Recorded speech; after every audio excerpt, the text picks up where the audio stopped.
In this 5th video in our 6-part series, we're exploring worship together. It's exciting to worship together with all of our diverse gifts because it gives us an opportunity to discover the deeper mysteries of our faith together. God calls us to praise Him with every fiber of our being, and He's flexible enough to receive that praise in any format or ability that we're able to give it to Him in. Jesus said, "Don't hinder my kids from coming to me." And He meant don't hinder anyone. He is concerned about all of those who might be minimized or overlooked and wants all people to have complete freedom to worship Him. We want to do everything we can to support that. In this series, we're discovering that God is profoundly creative in how His kids worship Him.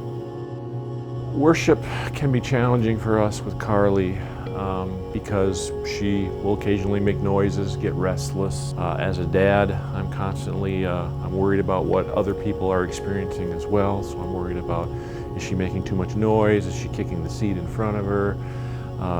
Whatever the case may be, I tend to get into kind of guarded mode, and so that it challenges us to have a full worship experience because to some extent we're so focused on how she's doing and whether she might be impacting others.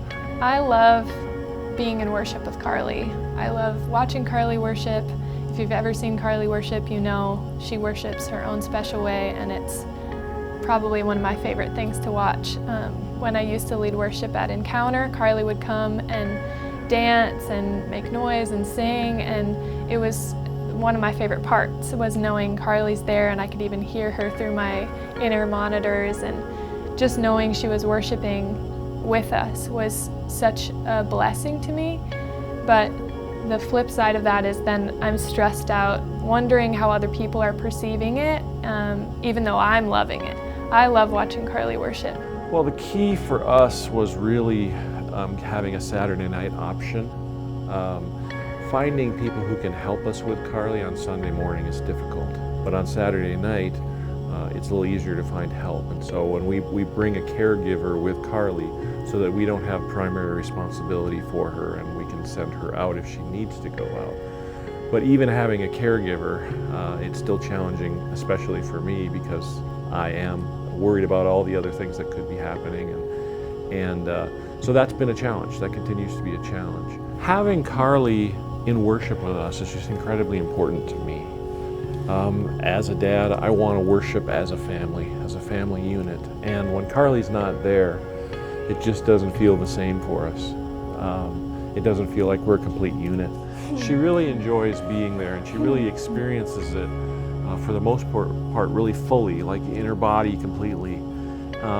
And that is an example to me that so often I tend to be more reserved, and yet watching her when she really gets into it, it's just like, that's the freedom we should all have in our worship experiences, is really with our entire selves, our bodies, our minds, our spirits, we should be worshiping the Lord. And Carly's a great example of that for me. Let's remove every obstacle we can that might prevent anyone from approaching the Lord in worship.